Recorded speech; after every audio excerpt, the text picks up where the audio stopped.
Hi there, you're watching Journaling Quest here in Journal Writing Philippines. I'm also sharing this to our group Journal and Crafts for Mental Health. My name is Jonah Chipeco, your host for today, and I'm so excited for everyone who's watching na into journaling, scrapbooking, arts and crafts. Tag nyo sila because I have a guest who will share her collection and also tips on how to create your own journals using unused planners. Naghihintay siya dyan, no, sa backstage. But I'll introduce her first.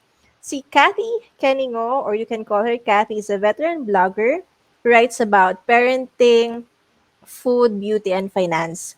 She's also the founder of Rojas Ilaya PR, a go-to public relations firm for launches, digital marketing, and content creation. She's also a mom of two and loves planning, journaling, and painting. Let's welcome to the show, Kathy Kenny. Oh, hi there, Kathy. Hey everyone, this is Kathy. I almost said welcome to my channel. Yun ang challenge kapag vloggers or you have your own show. Minsan parang naliligaw ka, nasanay ka na. Oh, I Facing, literally had to stop myself from saying welcome to. Oh, hi everyone. Good evening, and we're here with Joanna. Thank you so much for having me, guys. It's my second time, so I'm really excited and happy. oo. If you're watching, I see 8 people already watching us now. Can you type where you're from? Say hello and also let us know if you're hearing us loud and clear. Para before we speak so much, baka mamaya hindi pala kami naririnig. Ayan, we have some viewers. Let me also open my group kasi hindi nag-reflect yung name ng iba sa kanila Mm-mm. dito sa ating page. But I'll ask Kathy na magkwento muna ng konti how you started journaling. Kasi before, when I had Kathy as a guest, doon naman sa Writing Hacks Academy, ang tanong ko naman how you started blogging. This time, we're talking about her hobby. So, take it away, Kathy. Paano bang storya? How did you got into this stuff, journaling and crafts? Actually, I got into this because of my mom. So when I was growing up, she would always have notebooks around, and then she would have little quotes here and there. Siyempre, di ba, pakialamerang bata. Tinitingnan ko yung notebooks niya when she's not around, and I saw na she would have stickers, and then sometimes merong picture, and then my little quote or little note. And I guess, that got into me. So when I was around 16, many decades ago, when I was 16, I started doing the same thing. So, you know how when you first fall in love, you want to document everything, yung mga candy wrapper na binigay, tinatabi mo. So I would, tape it into a notebook with little note na first candy he gave me. So that's how it started. Sa mga nakaka-relate, please comment. I can't be the only crazy person, who does that. And then it kind of turned into a full thing na like I got into scrapbooking. So I have scrapbooks. I still have it to this day and age. I still have them. And I would document the little moments in my life. So since mahilig ako magpicture way before, selfies, groupies were even a thing, we would take photos and I would ask friends to write little notes and I would keep them. I would put them in a notebook, in a scrapbook, and then designan mo hanggang sa eventually, you know how life gets in the way and you Mm. kind of don't have the time na to do it. So what happened with me was I had tons and tons of photos, but I Mm. didn't have the chance to put them on a scrapbook. That's when I turned into daily journaling. So somebody gave me the 365 days. I think that's sa Power Books ata or fully book. So it's a black notebook, 365 days, and it's just blank. It just has the date, and then you can either write on it, turn it into a bujo if that's your thing, or like with me, what I do is I journal daily. So I will write down thoughts. Now if something significant happened and we have a photo, I would print it and I'd put it there and I design it a little bit, and that became sort of my daily diary. And then I discovered, oh, marami rin palang baliw like me who does this. So I joined groups, but for how many years? I think for 24 years. I was just doing my own thing. So, lately ko lang na-discover na there were Facebook groups of people who would do these kind of things, but better, like way, way better. Yeah, I don't know. Can if you're watching the show, can you type hashtag relate with Kathy's story? If you've been doing this since you were a teen, I don't know, Kathy, if you remember yung commercial ng Pure Food. Pure Foods hotdog ba yun? Yung Dear Diary, Carlos sat Yes. beside me today. So True, parang true. as a teen, when you said na you were writing about your crush or a gift given to you by someone special, parang I remember those times too when I was writing on my diary, even yung nangyari sa JS prom was something that Mm-hmm. I've documented because I want to read it over and I over. still, So, true, true. I still have the first, like this tiny flower that was given to me by a guy before. I still have it in my one of my scrapbooks. It's still there. For some reason, it's still alive, even though it's over a decade old. your husband knows that, ah. Yeah. Well, I think one thing I said to him was we can get rid of a lot of things. We can never ever get rid of my journals. Correct. For those who was watching this show for the first time, we call this program Journaling Quest because I'm here para in a mission to talk to creative artists, bloggers, even mental health practitioners who believe in the power of journaling for mental health and wellness. So True. I know that for a long time, maybe you're not familiar na it's been a lifestyle for people, men and women, na matagal ng maraming nag-journal, nag-scrapbooking, gumagawa ng crafts. But we want to promote this hobby nowadays because we're stuck indoors. And and there's nothing much to do if you're used to traveling or Mm-hmm. siguro if you've been busy and ginagawa mo to before, malamang ngayon yung panahon na gusto mong balikan siya because you have the time. Kathy, Mm-hmm. batiin ko lang kasi naiipon na yung mga pagbati dito. We have Chelsea. Hello, Chelsea. Anna, watching from Taguig. We also have someone from Masbate. We also have Princess Sandra from Albay. We have Sarah, hello, from Dipolog. Karen is saying, um, hi from Baguio City. Naksaman all over the Philippines yung mga viewers natin. Si Sarah, sinabi niya, I can relate. I keep Aw. receipts and put them in my journals. I also never finished a scrapbook. Natuwa ako kasi talaga resibo. Unusual, balay mo. No, no, I Memorable do receipt, receipt. first date. I do Talaga, receipts. talaga. Yeah, I have receipts of my first dates. So Kasi if you ako were a tissue, memorable first date, napkin. tissue I also have like little notes from friends. I have. Some of them nga get surprised Oo. na parang, you kept that all these years? I'm like, yeah. Alright. Since marami na tayo nakaabang, before we go to yung step on how to turn your planners na Mhm. parang inisip mo, baka sayang, bakit ko ba binili to? Hindi ko naman nagamit ngayong 2020. Magde-December na, alright? I want Kathy parang to walk us through some of her collections or yung tools na ginagamit niya for journaling. Kanina sa backstage, this is unplanned but natuwa ako sa stickers, sa washi tapes that she has and others. So, isa-zoom kita sa screen para yung other viewers can also look at your collection. Alright? Sige. Sige, Kathy, yun Okay. muna tayo. Okay. So guys, just to be clear before we start on showing my collection, I just want to be clear to everyone. You can turn your planners into journals with just a pen. You just need a notebook and a pen. The other things are just add-ons, especially these days na we're all on a budget. Do not feel like you have to have these things.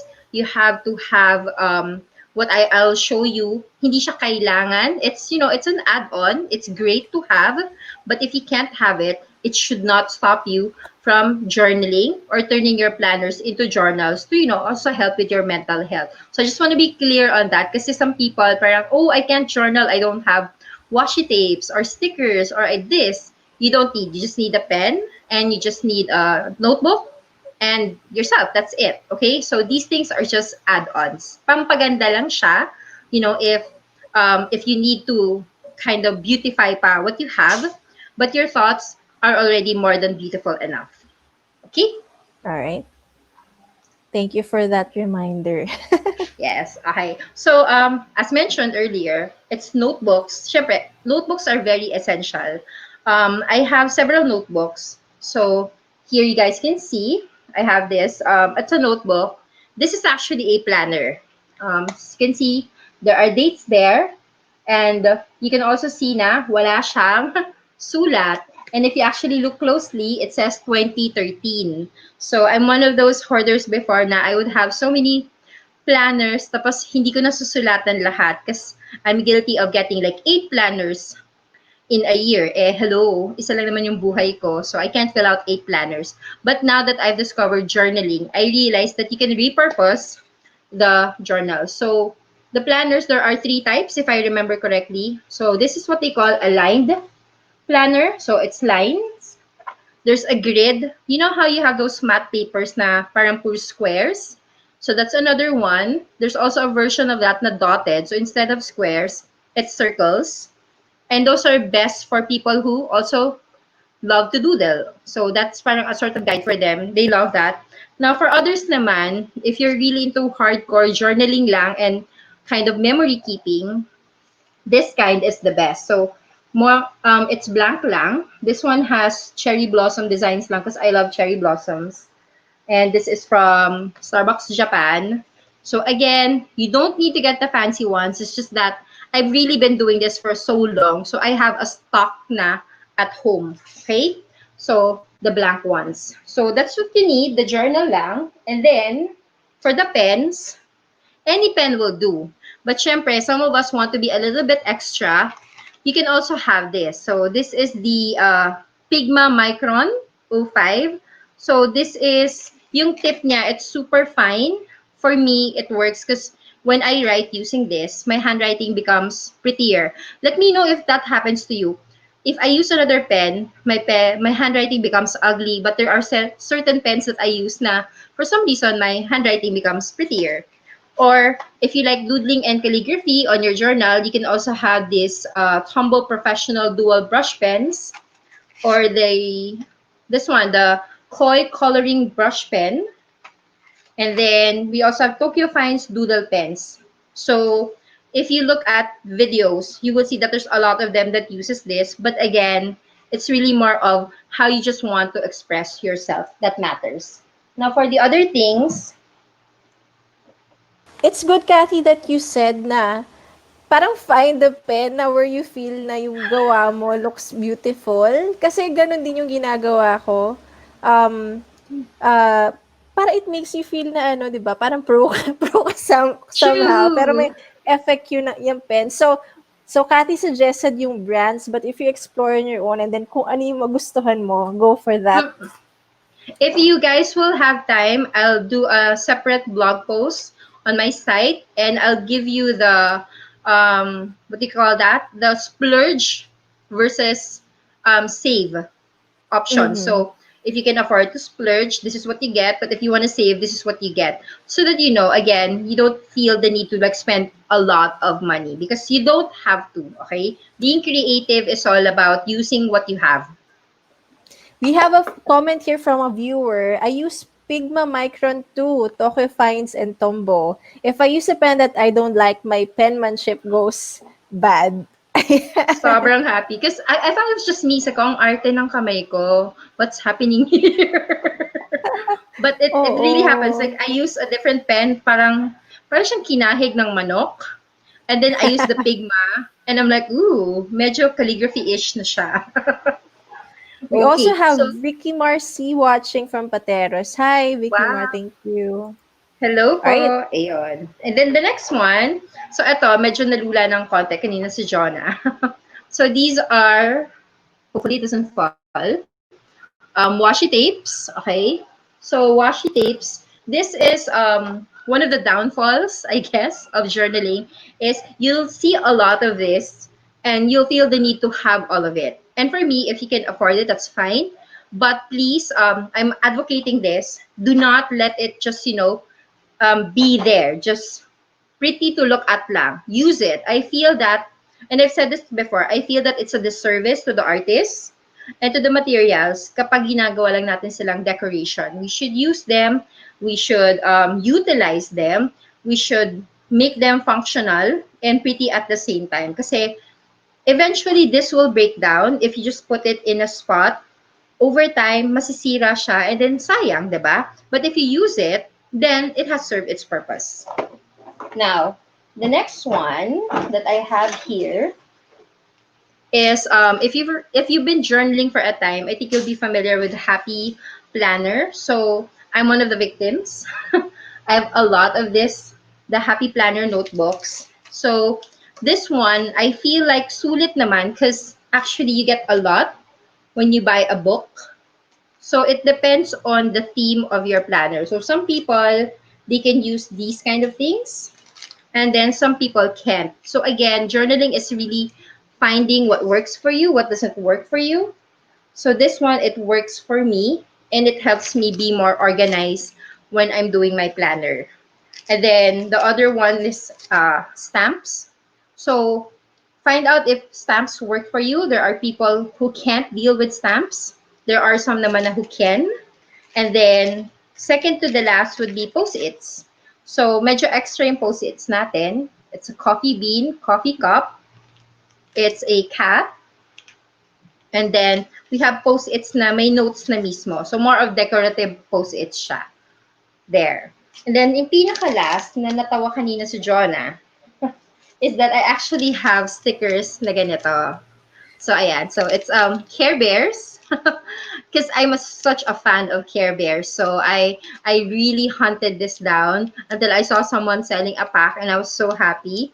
And then right now I'm binging on Grey's Anatomy. So I actually also found this. So on my future journals that you will see on my channel, you'll see a lot more of these. And I think that it's not just kids who should have stickers. Adults should have. Kasi it's also one way to just relieve stress. Okay. And that's what journaling is all about. It's to help you relieve your stress and to help you get rid of the mind clutter that you have, especially for women. I think we women have so much going on all the time that we just need to find a way to, get rid of what's not necessary. I think, Kathy, also parang going back to yung childhood hobbies, parang brings joy if you're recalling yung memories pala. Kasi I remember also, grade 5, grade 6, I have this collection of stickers. Yung iba, di ba yung parang naka-emboss pa. Mm, oo, di ba? I still have those. Before nga, my teacher parang caught me na selling stickers sa mga classmates ko, napagalitan ako sa classroom. Because Bawal. I'm collecting at the same time I'm selling. So Sell. parang you're nurturing the child in you, and that's something that we can do kahit we're adults. And And I think we should do that. Yeah, I agree. mm-mm-mm. I have here other comments related to what you share. By the way, hello kay Margil from Iloilo City. Sabi niya, ang cute ng mga post-it. Si Ana de la Cruz also said, wow, ang daming washi tapes. For Camille, sabi niya, ang struggle ko is sa clear stamps. I don't know if maganda yung brand na nabili ko or yung mali yung paggamit ko, pero nawawala na sila ng dikit kapag ginagamit niya yung Ah, I think you need to pamilya. use that acrylic block. So nung una, I didn't also know that. So what I Mm. would do is I have the clear stamps. And correct me if I'm wrong I think what you're doing is you take it off the sleeve, tapos kamay mo yung ginagamit mo to dip the clear Mm-mm. stamp into the ink pad, and then ididikit mo sa paper. So what happens is mawawala talaga yung dikit, so to speak, yung seal ng stamp. That's why you need the acrylic block. So I have that. It looks like parang ano lang talaga, like a square. That's where you're supposed to put the stamp pala. Lalo na yung mga ganitong klaseng stamp na medyo clear-ish. So this one, kasi, just to demonstrate super quick. So ayan siya. So you have to peel it off, diba? You have to peel it off. And most people kasi, they would touch the part na na hindi sa ink. So, he struggles siya kasi it's really sticky, but you're not supposed to touch this part. So, what you do is you have a clear block, yun yung papangdikit mo, and that's what you use to dip into the ink, so that hindi mawawala yung seal. Na kung nawala naman yung seal, I think there are sealants out there that you can use na are very affordable para bumalik lang siya. So, I hope that helped. Ang galing. May mga techniques pala na you'll discover over time, di ba? Kasi wala naman magtuturo talaga yung how it's done, but it's something you'll find out kapag matagal mo na itong ginagawa. That happened to me kasi. So, I was like, Mm. wala namang kwenta nitong mga stamp na to, mahal-mahal. I got mad, I got rid of it. After a few years, I saw a video, I was like, bakit ko tinapon? Ganun Sabi ko, pala yun. kasi before walang YouTube videos, diba? Oo. So, you just do your thing. And sadly, I was in a community or group and I was the only one doing this. So I couldn't ask anyone, I couldn't relate to anyone, and there were no Facebook communities before. So parang if you don't know anyone who does the same thing, wala, you're on your own. So I didn't understand how it happened. Parang feel ko nasira na, so I got rid of it. After a few years, biglang boom, YouTube video. Oo nga. Tsaka And nakakatuwa also, yung what we're doing sige, go. kasi, di ba minsan sometimes you'd feel na kung i-share mo yung gawa mo, let's say your scrapbook or your journal with other people na hindi na-enjoy yung hobby mo, they'll think na ang weird mo or I, you have the patience for that? Ano ba yan? But when we're with people who does the same thing, parang we we enjoy it. magical. We Oo. encourage each other and nagkakaintindihan tayo. So for those My current best friend, ganyan. She doesn't understand. So like she oo. watches my video. She's like, "Uy, I watched your video." And I said, "You did?" Yeah, but I placed it on mute na bore ako eh. Para ka, okay. Alright. Before yung next mong ipapakita, we have another comment from Anna. High school po ako, gumagawa na ako ng journal dahil sa mga projects. Ngayong pandemic, dahil nakaranas din ako ng anxiety, bumalik sa akin ang interes sa paglikha ng journal. Dahil dyan ay lagi nang gumagaan ang pakiramdam ko. Exactly! Good. Exactly. That's also why we're here.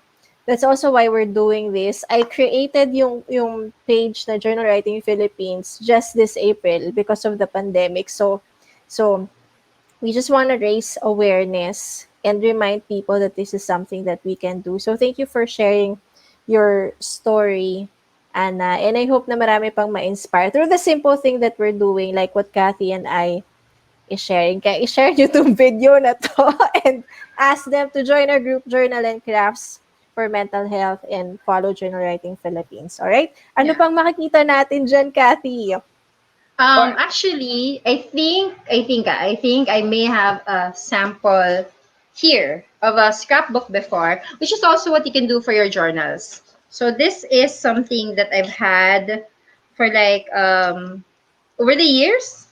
So as you can see, this is like a big version of a journal.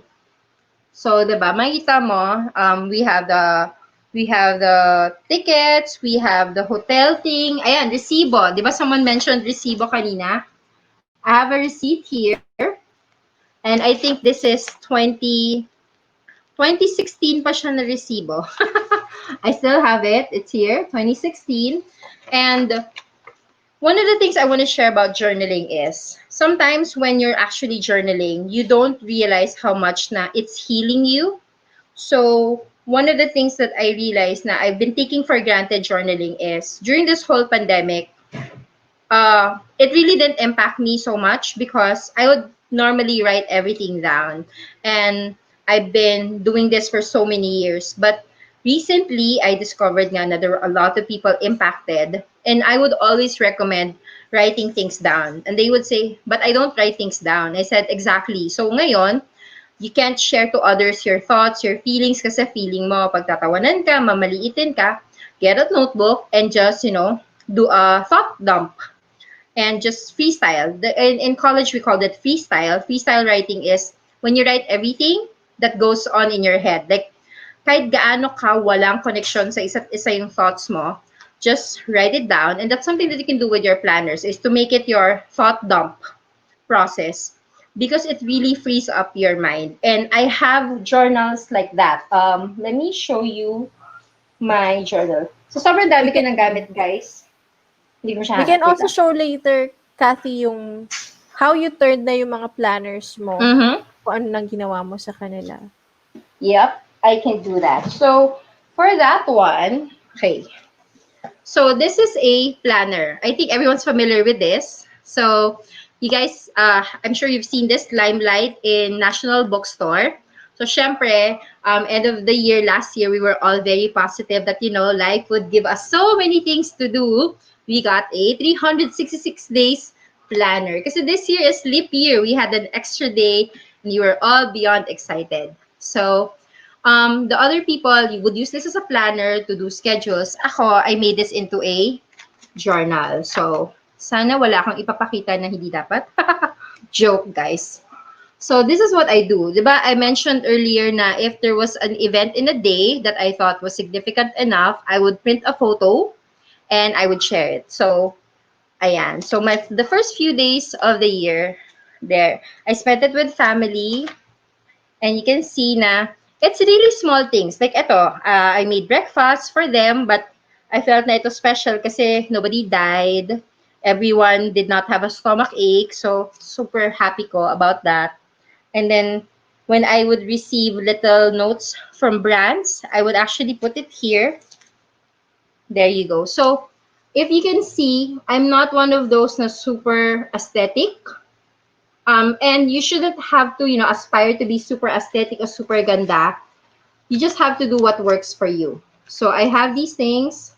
Ito, for example, this one, um, diba? If you can see, it's just a photo and then a design and then just hello, hello, hello. Because I didn't really have anything else to say that day.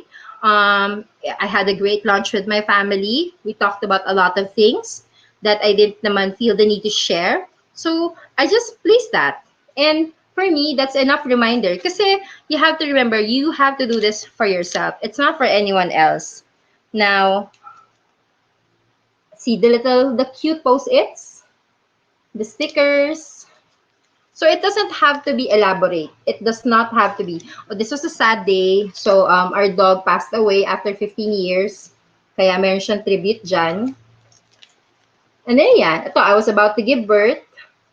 So there. And then see, for this day, obviously, the day I gave birth, wala akong magagawa. So I just kept a copy of the parang memo thing from the hospital. And then there's a photo of my baby on the first day. So your journal, really, it's your rules, your style, your process. It doesn't have to look like anyone else's, and it shouldn't. You can be inspired, but you should never allow other journals to discourage you from making your own. Ang galing. I'm Jonah? curious, I'm curious, Kathy, yung entry mo nung nanganak ka, was it the same day? Actually, The same oo. week? Oh my God. So I bought my journal with me before they took me to the operating room because I was C-section. I wrote on my journal.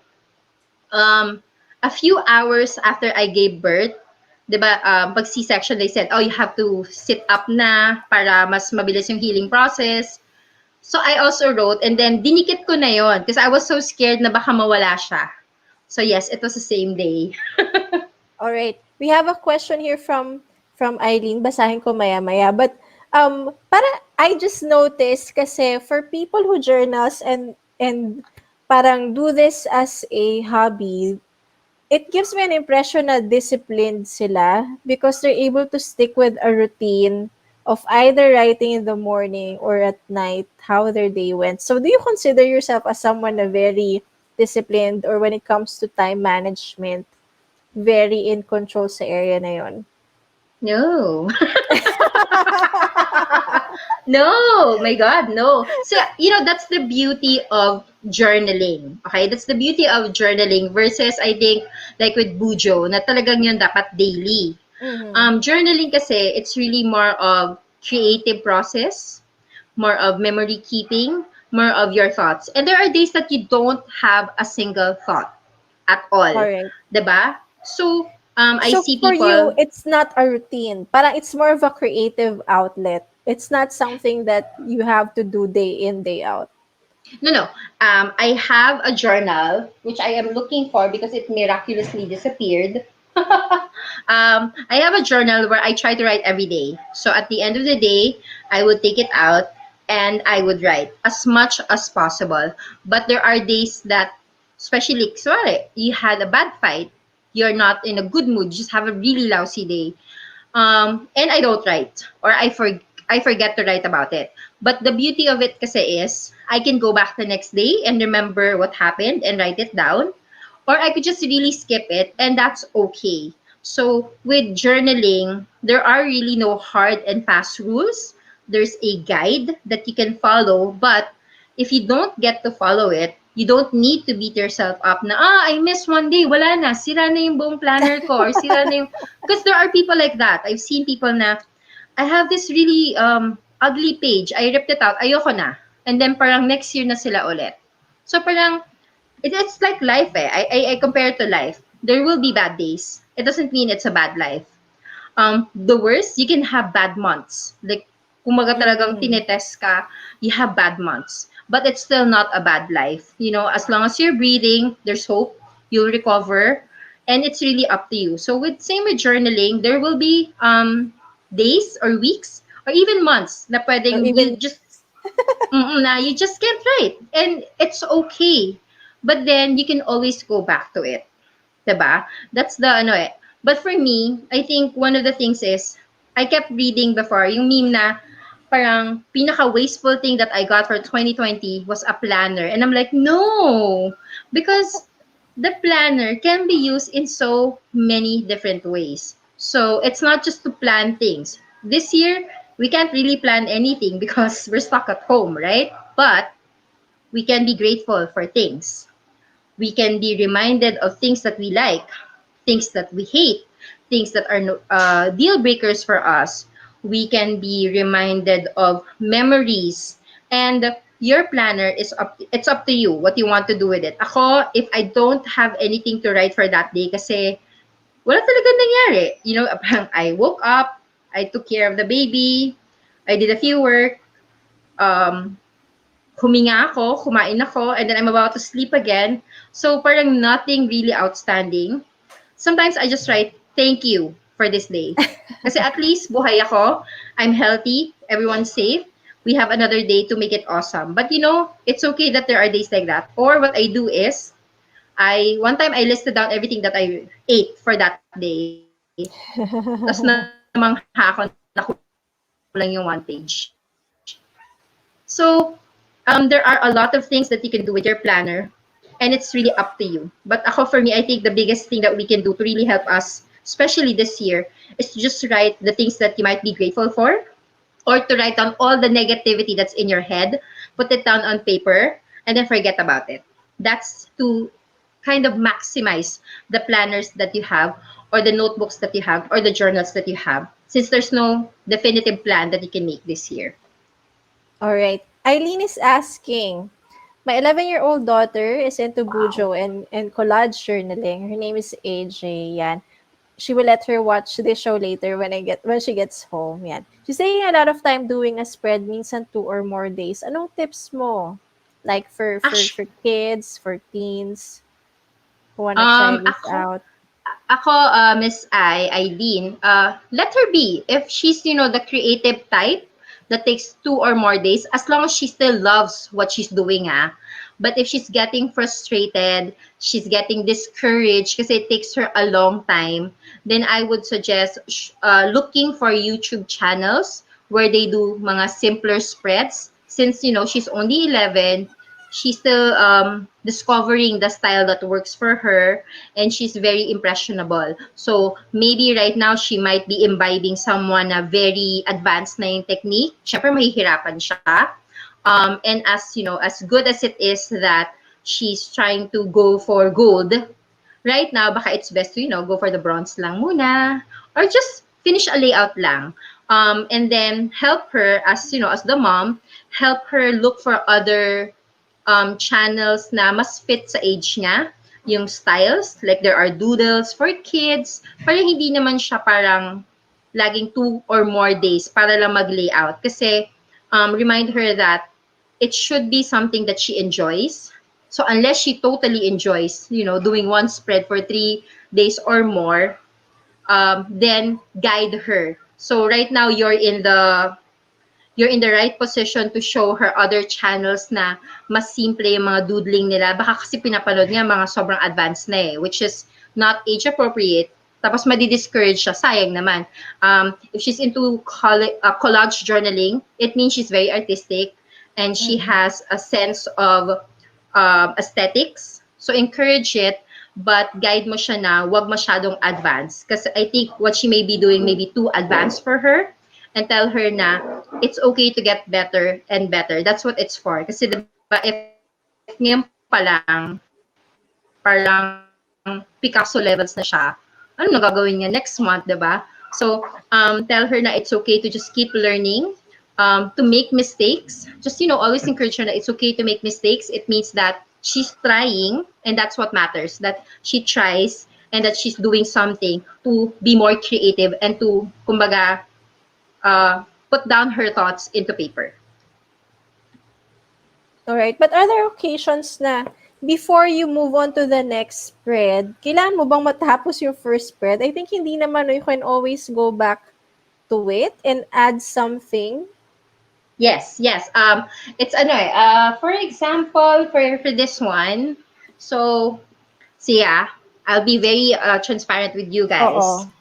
Kasi Um, baka, yun lang yung naisip ko na possible challenge kay AJ or those who are watching na they mm-mm. might have a misconception na they have to finish one page before they move on to the next. Kasi they can always, for me, they can always go back to the previous spread and add mga elements or design doon True, true, to true. improve So, it. so I'll show you guys something. So there was this week na I was just really inspired. As in, like, I was so inspired. So my spread was amazing. Well, for me anyway. So, diba? It's so colorful, right? You guys can see it. It's Nice. so colorful. It's so ayos. I have my little stickers. I have my notes. Everything, diba? And then the next week, it was like this na. Wala na siyang laman. Wala na siyang stickers. And then, I don't know what happened. August hit, and it's like this. There's nothing there anymore. But, but, I said to myself, you know what? I can catch up. Kasi I have the photos, I have my diary where I write down my thoughts daily, so I can catch up. Now, what if I don't get to catch up? It's okay. Kasi nga, again, your planner, your journal, your rules. And there are just days that you can't. And it's okay. You have to remember na it's okay. It's okay to just have a blank space. It's okay to have a blank day. It's okay to yung madapa ka, wag ka lang magstay doon, 'di ba? But it's okay when you have down times, down days, zero page days. See? Tinan nyo. My June 19, nothing. And then June 20, oh, 'di ba? Ang arte niya. Because it happens, and that is perfectly okay. So, same here. Maraming arte. And then I'm just writing down things here. And that's okay, guys. It doesn't have, every page does not have to, look extra. It doesn't have to look super ganda. It doesn't have to look like this all the time. It doesn't. Kasi our life naman is not colorful all the time eh. There are black days, gray days, and then there are red days, yellow days. Kaya nga my blog is called Life is Kulay-Full kasi life is really filled with colors and sometimes they're bright and sparkly and sometimes they're just dull and boring. And that's okay. I remember na ako kasi I'm in the type na ayoko may masayang na page. So if I skip it, kung hindi ko man malagyan for a particular day, I'll write something else. Para to maximize the space kasi nanghihinayang ako sa isang blank page. So even yung mga planners for the previous year, hangga't wala yung laman yung mga pages na yon, I try to write anything. Si Princess Sandra, meron siyang comment. Sabi niya, I'm guilty about feeling discouraged about my planner since I've only used a few pages of it and we're already in the last quarter of the year. Oo nga, mag-October na. I didn't think I can still maximize it by turning it into a journal. Thank you, Miss Cathy, for encouraging words and practical advices. So, oo nga, kaysa bumili pa kayo ng bagong Welcome. notebook. And or, ano siya eh, sometimes we hold on to the idea of perfection so much that mhm. we don't start anything. Kasi like ako, initially, I didn't want to write about my journals on my blog because when I checked up Bujo, bullet journaling, my God, it was like everyone was so great in calligraphy, doodles, like everyone could just do the sketches, the habit trackers, and parang, hala, bakit ang gagaling nila? Bakit parang everyone's a professional? Tapos ako, dikit-dikit lang ng stickers, sulat-sulat here. But then I realized, I'm doing this for me. It's for me. It's fun to sit down, take out say 2017 and I'd see everything that happened in a snap and I'd be reminded na oh, atong day na to naglupashay ako. I was crying, but I'm better now. Oh, this day was so great. Mark gave me flowers. So it's for you. Always remember it's for you. When you share it out to the world, it's just you want to spread happiness and positive vibes. But at the end of the day, what matters is how you feel about it. So for the longest time, it took me a long time then to learn that. For the longest time, I didn't want to keep a diary. But this year, I actually did. So, ito yung kahiyak pa hinahanap. I was telling you guys. So, this one, I try to do daily. Okay? And sakto naman kasi it says, your lifetime journey. So, this planner is a lifetime journey thing. And ito yung talagang plain na I just write things. Then, I just write down things. See? And I write down my thoughts. And, ayan, may parang may days ako na repeat kasi what happened this day was just the same thing. And that's perfectly fine. What matters is I'm able to dump my thoughts in a day here and I'm able to look back and say, yung pala yung iniisip ko that day. Yung pala the significant thing that happened that day. And you're just reminded of your life. Kasi minsan, I find it so hard. Like sometimes you think, what did I do nga ba last month? And you can't remember, diba? So I look here and I saw, okay, I had a lot of good things that happened. And sometimes we forget the good things because we're so immersed in the bad. So it's a good way to also remind you na maybe you're just having a really lousy week, but you actually have an awesome life. And I think journaling helps with that. Because ako, I have to be reminded of that all the time. Alright. May comment dito si Ayen. Like, ako nga po, literal na sulat lang, no art. Pero dahil gratitude journal siya, I still continue it para puro positive vibes Yan, yung tama yan, tama binabalatan ko. yan. Super, that's really good. I think during these times, a gratitude journal would really work for a lot. But sometimes kasi some people say it's like a false positive, pag puro gratitude. That's why I don't, like my journal, it's not a gratitude journal lang. It's really how I feel in a day. And it helps me sort things out. So, di ba you Mm-mm. mentioned earlier na, especially for those with mental health, this would help. Actually, I got into journaling and blogging because of mental health. So I'm bipolar, manic depressive, and I didn't like the medicines because they make me into a zombie. I discovered that when I write down my thoughts and my feelings, it helps. It helps with my mood swings. It helps me to have a better handle of what's happening to me, kumbaga brain chemicals ko and all. It helps me sort out my emotions.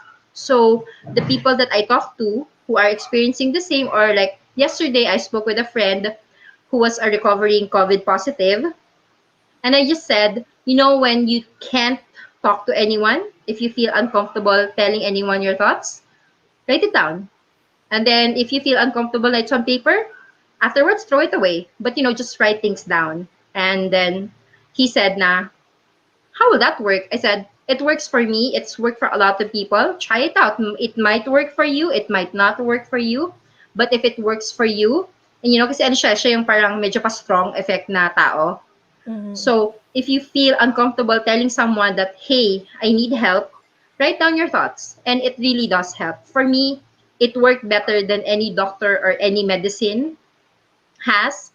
So I write things down, and it's been such a big help. So I really advocate then na, just write things down kasi nawawala siya sa utak mo. And sometimes when you see it on paper, you realize na minsan, grabe naman, ang OA ko, ang hardcore drama. Or sometimes, you let go of the misery na, because you've written it down, you've let go, di ba? It helps. It's very therapeutic. It heals, and it helps. Alright. Previously, we had guests dito sa show na psychotherapist, life coach, and we're inviting other counselors then and mental health practitioners. And they would say the same thing as like what Kathy's saying. Even if you'll have someone consult a psychologist or psychiatrist, they'll also encourage you to do it, to write your thoughts on journal. Thank you for sharing, Kathy. That's a personal story na you sharing to us what you've gone through. And I hope that if you're someone who resonates with her story or knows a friend na going through mental health disorders, just tell them about journaling. We have a comment here from Sarah. I never got to do a bullet journal this year, but I'll just write on my grid notebook. I'll also control myself every time I go into a craft store because you'll end up buying a notebook or sketchbook every time you find yourself in a craft store. I think that's okay. Si Cathy kanina was saying meron siyang stocks ng mga notebook. Ako naman, parang if you'll ask me what gift to give me on Christmas or my birthday or any occasion, parang you'll never go wrong if you give me a notebook True, and notebook. and gel pens. Exactly. Post-its. Like my friends, they love giving me gifts kasi super mabilis lang ako pasayahin. Like you give me designed na mga post-its that I know are like 20 pesos. I'm happy. I'm extremely happy. Like before somebody gave me parang, there's an event I attended, tapos they gave away notebooks. And a lot of the other attendees were like, anong gagawin ko dito? Tapos parang ako, oh, give it to me, give it to me, give it to me. I think I went home with like 90 notebooks that day. I was like, I'm so happy. Iba meron ka ng 1 year supply. I had, but try not to hoard. So that's the other thing I realized because I've been doing this nga for, whew, tanda ko na, Let's for not say the 25 years. years. Okay. That's okay. I've been doing this for Naawat 25 kita. years. I have hoarded so many things. I've regretted hoarding them kasi eventually, nasasayang lang. So, to make amends din naman for my hoarding tendency, so what I did was I donated it to public schools who have no craft materials. So, yun yung parang pambawi ko lang. So, but it's best talaga that you get what you can use lang. I mean, you can get an extra more if it's possible, but not to the point na you just have too many. Because before I had too many, I had at 4,000 pens, I had 600 notebooks. I just had too many things. At a certain point in my life, I had a mega box of stamps. And I mean, who uses, a mega box of stamps? So ako, I gave it away. I kept the ones that I really like. And it's actually easier. So hoarding tendencies is real. But what you guys have to remember is sometimes we just buy because we want to buy. But if you actually trim it down, try nyo lang, trim down what you have to the ones that you really like, it becomes easier to actually do your thing and work your magic. Kasi you are surrounded with the things that you truly enjoy. Alright. Si Diane Embuscado just joined us. Hello, Diane.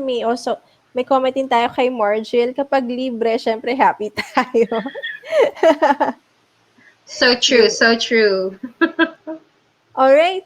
I think we're about to wrap up. Thank you for everyone who joined us sa live session natin. Hindi man namin kayo nabate. Like Rowena Galliardo, hello. Thank you for joining. Ruby, thank you also for joining. Some of you na hindi nakapag-comment para mabati namin, thank you so much for watching and staying with us. Kathy, anong last words that you'd like to leave for our viewers tonight? I would say journal for yourself, not for anyone else. Be inspired by others, but do not let anyone discourage you from doing journaling or whatever style it is. Memory keeping, junk journaling, scrapbooking. There are so many styles now. So find what you love and what works for you. Kasi minsan you love something kasi hindi kanya mahal. So you have to let go and you have to find something else. And it's the same. No, seriously. I tried calligraphy. Calligraphy hates me. So I tried doodling. I did the very basic doodling of plants. Mine looked like earthworms. So narealize ko na hindi talaga siya binigay na talent ni Lord. And you just have to let go kasi you'd get frustrated and get discouraged. So find what works for you and then love it. And then just do it for yourself. If you want to share it to the world, but their opinion should not matter, especially the haters. And just do this for yourself. Really, at the end of the day, you have to protect yourself. You need to find your happy because you deserve it. And I always say that at the end of every video that I've been doing is that you have to find your happy because you deserve it. And you have to believe that you deserve to be happy because we all do. Thank you so much, Kathy. And I want to echo what she said. I know you're seeing a lot of videos, tutorials on social media. Don't think of journaling as a competition. Hindi to pagalingan. Hindi tayo nag-compare what you can do versus what we can do. But we simply want to encourage you to do journaling for yourself. And if you're at the point na still don't know what's ahead of you for 2020, I have our closing verse for tonight. Do not forget this one thing, dear friends. With the Lord, a day is like 1,000 years, and 1,000 years are like a day. I know that sometimes you're waiting for the quarantine to end is like forever. But just hang on. Let's just try to do simple things that would keep us happy. Take care and good night. Thank you everyone for watching. Thank you so much, Kathy. Bye Good guys. vibes lang. Bye, guys. Oo.